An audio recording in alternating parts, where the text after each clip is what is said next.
Chapter 10, Garth versus AJ.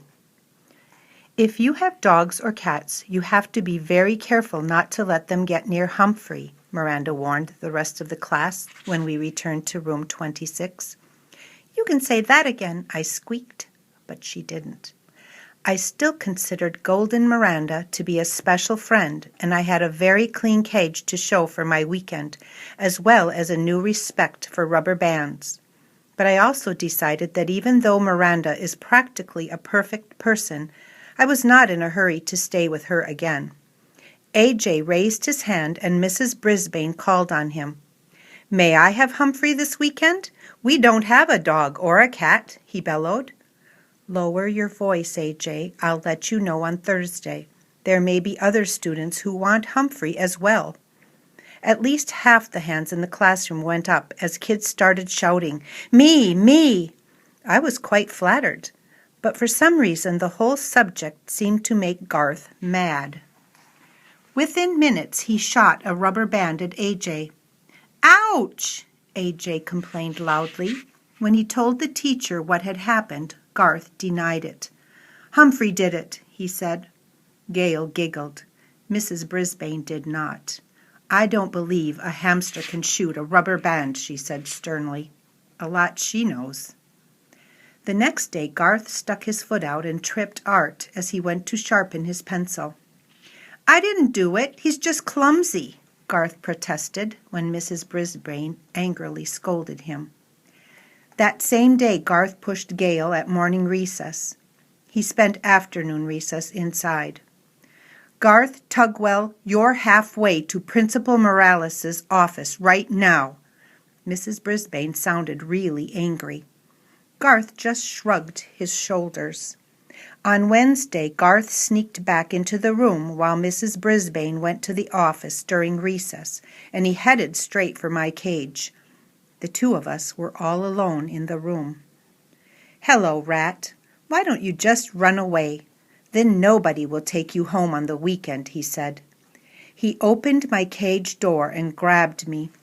"You'd like your freedom, wouldn't you, Rat?" He set me on the floor. My heart was pounding. Thump, thump, thump. "Go on, Rat, skedaddle." He gave me a little push with his hand. I scampered under the table. I wanted to say something, but for the first time ever, I was scared squeakless. "Have fun," he said, and in an instant he was gone. I was pretty confused. For one thing, I didn't want to run away. I was perfectly happy staying in room 26 and having adventures on the weekend. Where would I go? What would I do? There was no time to waste. I scampered over to the cord that hung down from the blinds and grabbed onto it. Then I started the old swinging routine back and forth, swinging a little higher each time until I reached the tabletop. Back, forth, back, forth, back, forth. Leap! There wasn't time to think about my queasy stomach as I raced into my cage, slamming the door shut behind me. Just then Mrs. Brisbane returned. I darted into my sleeping house so she wouldn't see how hard I was breathing. I saw her look at the window, puzzled. She walked over to it and stared at the blind cord, which was still swinging. She reached out and stopped it with her hand.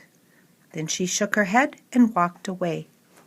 When recess was over and my classmates filed back into the class, Garth looked over at my cage, half smiling.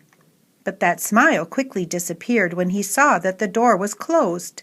He leaped out of his seat and looked in my cage. "Howdy," I squeaked at him. "Garth, please get back in your seat," Mrs. Brisbane told him. "But Humphrey," he protested. "Well, what is it?" Mrs. Brisbane was getting irritated. "He's in his cage," he said. A few of my classmates giggled, but not Mrs. Brisbane. "In case you haven't noticed, he's always in his cage, Garth," she said. "Now, get back in your seat." Garth did what she said, but for the rest of the day I noticed him staring over at me. On Thursday, Mrs. Brisbane announced that I would be spending the weekend at AJ's house. "Yes!" shouted AJ, delighted at the news. A few seconds later, a whole series of rubber bands hit AJ on his neck, shoulder, and head. "Cool it, Garth," yelled AJ, jumping out of his chair. "Man, I'm tired of these rubber bands." Garth acted innocent. "I don't know where they came from. They could have come from anywhere." "Garth did it," Heidi said. "I saw him." Mrs. Brisbane didn't remind Heidi to raise her hand, but she did tell Garth to stay in during recess.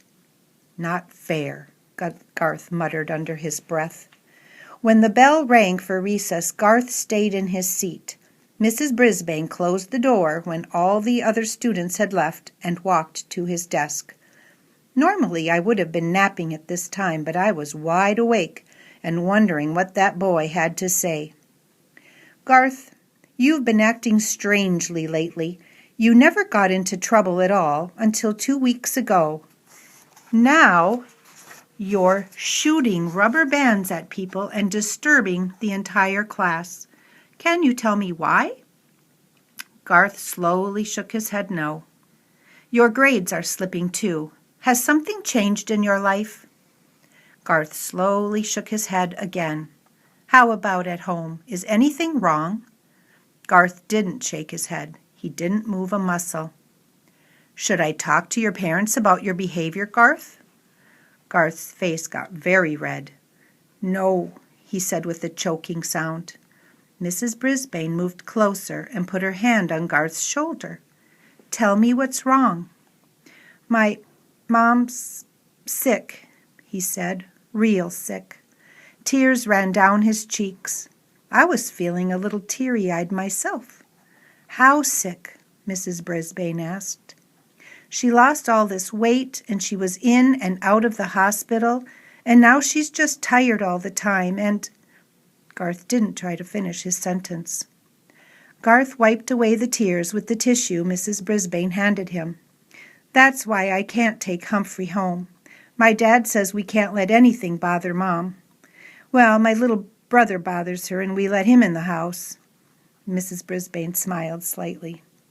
"Humphrey is a big responsibility, Garth. That's why I don't take him home. My husband's been sick too. Did you know that?" Garth shook his head. "No." "So I know what it's like. Listen, I'll make a few calls tonight.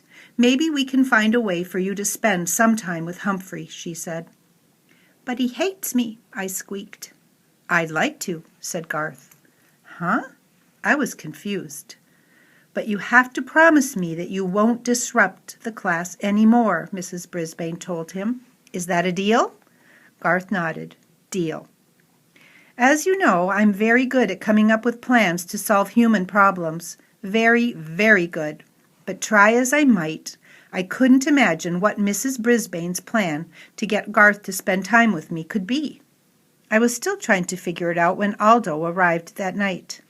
"Humphrey, my man," he yelled when he opened the door. I almost fell off my wheel. "You are the most handsome, intelligent hamster in the world. And I am the luckiest man in the world, because I am dating the most beautiful woman in the world." Aldo swept his way toward my cage, then lowered his voice. But don't tell anybody I said so. Not yet. After all, Maria and I have only been out 3 times. But oh, what times we've had." He pulled up a chair and sat very close to me. "And it's all thanks to the Moonlighters Club, and that clipping over there." He pointed toward the spot where the overhead projector had once stood. "And you. I know you had something to do with it. I just can't figure out what. Anyway, don't tell anybody, but someday I'm going to marry Maria. And when I do, I want you to be the best man. Or best hamster, I guess. I really mean it. If you were a guy, I'd buy you a burger." He reached in his pocket and pulled out a little piece of foil. "Instead, I got you this." He unwrapped a piece of carrot and put it in my cage. "Thank you, Aldo," I squeaked. "I wish you lots of happiness." "I knew you'd be happy for me, Humphrey." Aldo smiled and then jumped up. "Whoo!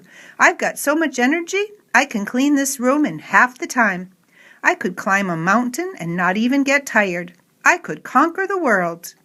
He leaned forward and grinned through his glorious mustache. "Ain't love grand?" "If you say so," I replied. I'd never seen anyone so happy before. The only thing that could make me that happy would be if Miss Mac came back. She's not coming back. And I'm still stuck with Mrs. Brisbane, and she's stuck with me. Say, what did she mean when she said she doesn't take me home because her husband's sick? Did she mean she would take me home if her husband wasn't sick? I thought about it all night and came up with this answer. No, no, no. She doesn't take me home because she doesn't like me. Maybe I'm lucky after all. Tip 10. Hamsters are incredible acrobats and climbers. They seem to defy the laws of gravity. Guide to the Care and Feeding of Hamsters. Dr. Harvey H. Hammer.